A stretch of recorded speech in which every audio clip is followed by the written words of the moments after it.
All right, Frank decided to get a water heater that's just like mine, that's a hybrid. And this is a good time for me to do the 1-year review on mine. And I'll say that it's probably the most amazing water heater that I've ever seen. I've never in my life thought I would be excited about a water heater, but this is absolutely amazing. This water heater with the 4,500 watt elements in it, operating like a standard electric water heater, uses 4,500 watts to heat water. But when it's in high efficiency mode and it uses the heat pump technology, it uses less than 400 watts of power. That's actually it's more than 90% less electricity. You're using 10% of the electricity that it used to use to heat water. That makes it absolutely not just viable, but practical for heating hot water off grid. With this water heater, Frank will have all the hot water that he'll ever need, and I know that from experience because I've had mine for a year and it has worked flawlessly this entire time. I highly recommend these heat pump technology water heaters, hybrid as they call them a lot of times.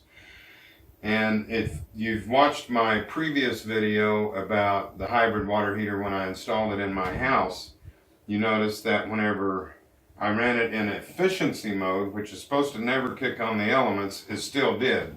Because apparently when it gets down below a certain level of temperature inside, it will kick those elements on and try to recover that water more quickly by using all of its resources, which is the heat pump technology and the heating elements that are in it. And what I did was I went and had purchased a 2,000 watt heating element and put it in mine so that it wouldn't hit the system so hard when it kicks on, because whenever it goes through its testing, it kicks those elements on to test that the heating elements are present.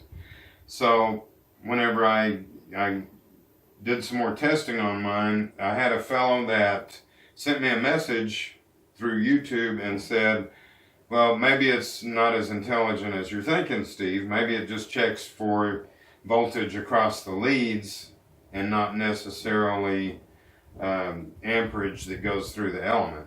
And that ended up being the truth. Because what I did was at my house, I did an experiment hooking up two 120 watt light bulbs in series, 40 watts, across where the element would be wired. And I did a little test on that, and I'll show that to you right now.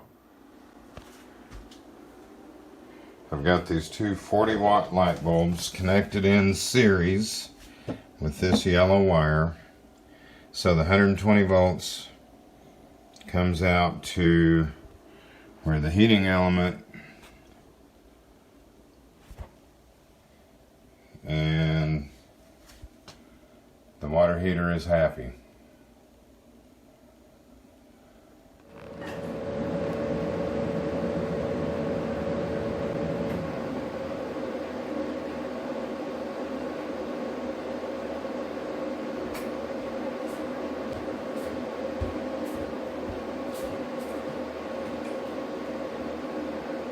So now whenever I wire up Frank's water heater, I'll only need to use 14 gauge wire, and then I'll bypass the element, run that to a small light bulb that I'll just put up on the wall here, and when the water heater calls for the heating element, the little incandescent light bulb will just light up, and that'll let him know that the water heater's working, but it's using the refrigeration technology, never those high wattage heating elements that we're used to. So that's a really great hack for these.